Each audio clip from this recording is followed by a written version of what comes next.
एकदम से वो चिल्ला भी रुक रुक जा, सर में मत मारे, सर में मारे, कच्चे से भेजा निकल गया उनका, कानों में ऐसे से भेजा निकल गया।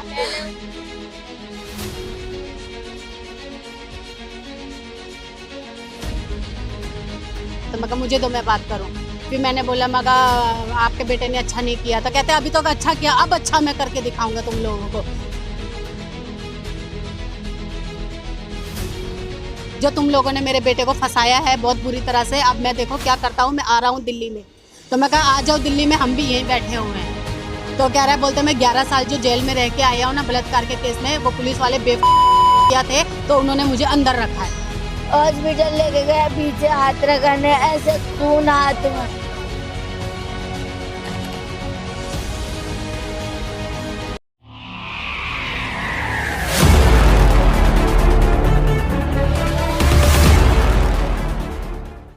नमस्कार, मैं आयुष शर्मा और आप देख रहे हैं स्वराज मीडिया नेटवर्क। इस वक्त हम मौजूद हैं राजधानी दिल्ली के ख्याला थाना क्षेत्र में, जहां पर दोस्ती को तार तार करके रख देने वाली एक वारदात सामने आ रही है। जहां पर एक 35 वर्षीय आदमी जिनका नाम शंकर बताया जा रहा है, उनको उन्हीं के 3 दोस्तों द्वारा एक बिल्डिंग से धक्का देकर नीचे फेंक दिया जाता है और जिसके चलते उनकी मौके पर ही दर्दनाक मृत्यु हो जाती है। तो परिवार के लोग इस वक्त काफ़ी ज़्यादा गमगीन है और शोकाकुल है। इस वक्त देख सकते हैं आप, वो हमारे पीछे ही बैठे हुए हैं। तो लोगों से बात करते हैं, उनकी पत्नी भी हमारे साथ मौजूद है, उनसे बात करते हैं और इस हत्या के पीछे का क्या मुख्य कारण था वो जानते हैं। मृतक की पत्नी इस वक्त हमारे साथ मौजूद है, उनसे बात करते हैं। मैम, क्या नाम है आपका? मेरा नाम नूरी। आपके पति की हत्या की गई उनके 3 दोस्तों द्वारा, क्या कारण पता चला इसके पीछे? ये तो उसके पास पैसे थे, वो बाहर से आए थे, उसके 15,000 रुपए थे। अब वो मेरी बेटी से साथ, तो मेरी बेटी कहती मम्मी पापा को ना ये लेके गए थे कि चलो दारू पीते हैं। तो मेरे पापा सोए हुए थे तो उसको ले गए, उसको ले जाके उसको पिलाया। उन्होंने 3 जनों ने ऊपर ले जाके उसको बहुत पिलाया और ऊपर हाथापाई होगी, क्योंकि मैं तो काम पे थी, मैं तो कोठिया में काम करती, सुबह जाती। फिर उसके बाद उन्होंने हाथापाई की, क्या करा क्या नहीं करा। उसके बाद वो बच्चे मेरी बेटी को पैसे भी दे के गए, 300 रुपये मेरी बेटी को दे गए, 200 मेरे बेटे को दे गए। ले जाके ऊपर उन्होंने मारा, क्या करा नहीं करा कुछ। ये पैसे किसने दिए, आपके पति ने उनके दोस्तों ने? मेरे पति ने, क्योंकि उनको बाहर जाना था माल लेके, तो उसी के पैसे थे। अब उनको क्या करा क्या नहीं करा ये मुझे कुछ भी नहीं पता। मैं आई तो मेरे बच्चे ने बहुत रो रो के बताया कि मम्मी मेरे सामने ले गए और ऊपर।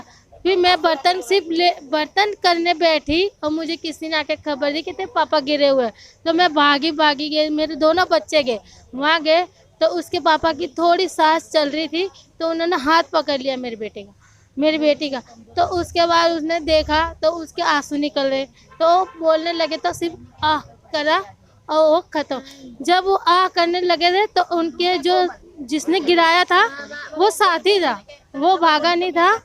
वो उन्होंने क्या करा, उनका सर लेके और जोर जोर से मारा तो वो और पटक दिया। तो धक्का देने के बाद जब वो नीचे गिर गए थे तो और उनके सर पे मारा गया? और मारा गया, 2 बार और पटका किया तो बिल्कुल खून और निकलने लगा। फिर मेरी बेटी का हाथ छूट गया।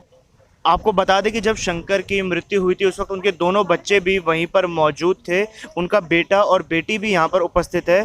आपने क्या देखा था, क्या हादसा हुआ था आपके पापा के साथ?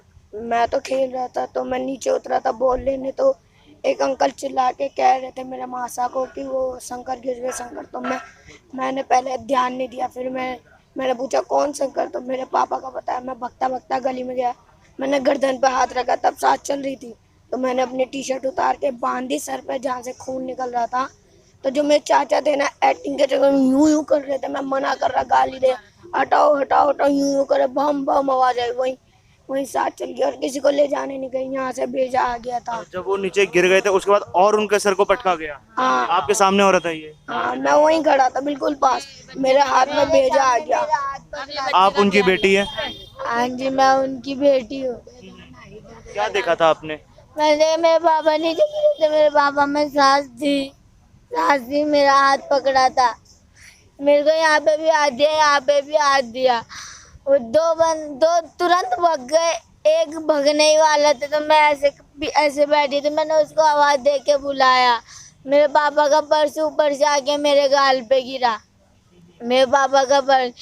तो मैंने उसे आवाज़ों से बुलाया, मैं वापस आ रही थी, मेरा हाथ टाइट पकड़ रखा था उन्होंने। एकदम से वो चिल्ला भी, रुक रुक जा, सर में मत मारे, सर में मार। कच्चे से भेजा निकल गया उनका, कानों में ऐसे से भेजा निकल गया। गिरने के बाद और उसको नीचे आके और पीटा गया। क्या तीनों लोग मार रहे थे कि कोई एक व्यक्ति था? एक ने करा, संजय ने करा ऐसा, मेरे सामने से कच्चे भेजा निकाल दिया, ऐसे भेजा निकाल लिया, कानों में जैसे खून। हाथ में डॉक्टर के पास भी लेके गई, मुझे पता लगे कि इसने करा, क्योंकि ये ऊपर खड़ा था, इसने बटुआ फेंका था। हॉस्पिटल लेके गया, पीछे हाथ रखा ने, ऐसे खून हाथ में। दो लोग मेरे सामने भाग गए, एक हाथ में है। वो मेरे सगे चाचा का लड़का, उसकी साजिश होके और वो मारपीट हुई है। पहले 10 बजे से लेके, की क्या लगती है मैम? मैं इसकी बहन हूँ शंकर की, 10 बजे से लेके 3 बजे तक मेरे भाई को ऊपर बहुत मारा। कमरे नीचे ताला लगा के, सीढ़ियों का, अंदर का, कमरे का, शीशे की बोतलें, दारू की बोतलें फोड़ के सिर पे इतनी फोड़ी, इतने सिर कटे हुए मेरे भाई के।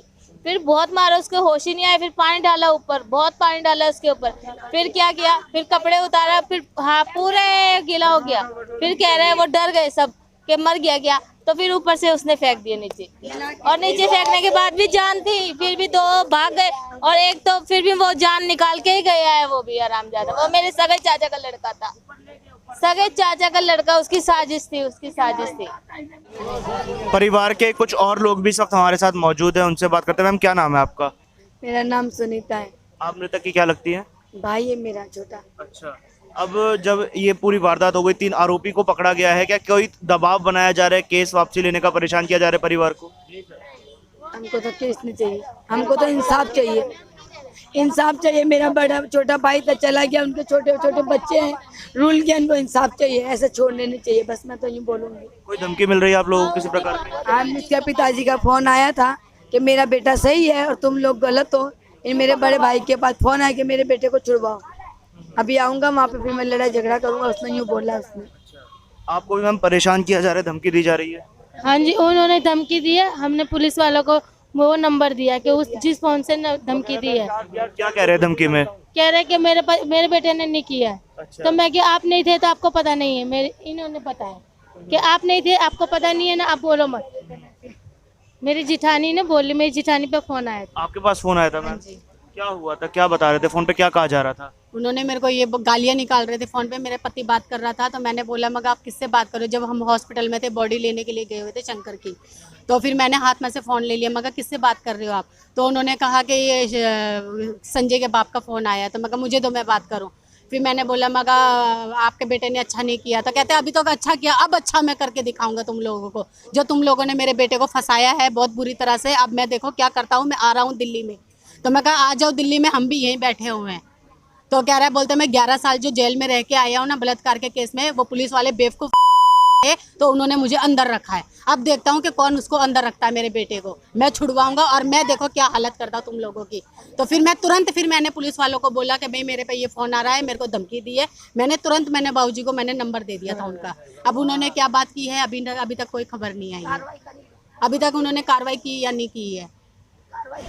तो परिवार के लोगों की तमाम बातें हमने सुनी और उससे ये चीज़ पता चल गई कि जिन 3 लोगों ने धक्का देकर बिल्डिंग से नीचे फेंक दिया था शंकर को, उनकी आपराधिक मानसिकता यहाँ पर सामने आ रही है कि उसमें से एक व्यक्ति नीचे उतर कर आता है और जब शंकर की मृत्यु नहीं होती तो उनकी मृत्यु सुनिश्चित करने के लिए उनके सर को सड़क पर तब तक तेज़ तेज़ पटकता है जब तक उनके दिमाग का एक हिस्सा कान की तरफ से बाहर नहीं आ जाता, तब तक उनको बर्बरता से पीटा जाता है, उनके सर को ज़मीन पर पटका जाता है ताकि उनकी जो मृत्यु है वो सुनिश्चित की जा सके। कहीं ना कहीं ये तीनों लोगों की जो मानसिकता है उसको दर्शाता है। फिलहाल आपको बता दें कि तीनों लोगों को हिरासत में ले लिया है, परंतु उसके बाद भी परिवार के लोगों को धमकियां आ रही है, फ़ोन कॉल्स आ रहे हैं जिसमें उन पर दबाव बनाया जा रहा है कि केस वापसी लिया जाए, वरना परिवार के साथ इससे भी बुरा होगा। अब कहीं ना कहीं दिल्ली पुलिस की भी ये नैतिक जिम्मेदारी बनती है कि जिस प्रकार से एक व्यक्ति की हत्या हो गई, तीनों आरोपियों को जल्द से जल्द गिरफ्तार यहाँ पर किया गया, परंतु परिवार को भी अभी सुरक्षा मुहैया कराई जानी चाहिए जब तक कि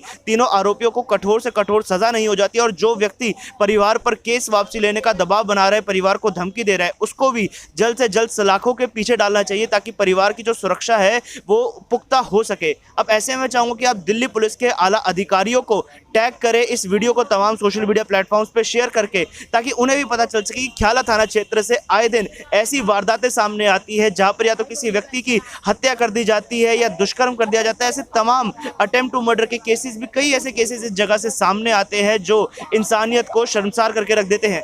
इस पूरे घटनाक्रम के बारे में आप लोगों के जो भी विचार है वो आप हमें कमेंट बॉक्स के माध्यम से जरूर बताएं और साथ ही अपने चैनल स्वराज मीडिया नेटवर्क को जरूर सब्सक्राइब करें। कैमरा पर्सन ज्ञानेंद्र के साथ मैं आयुष शर्मा और आप देख रहे थे स्वराज मीडिया नेटवर्क।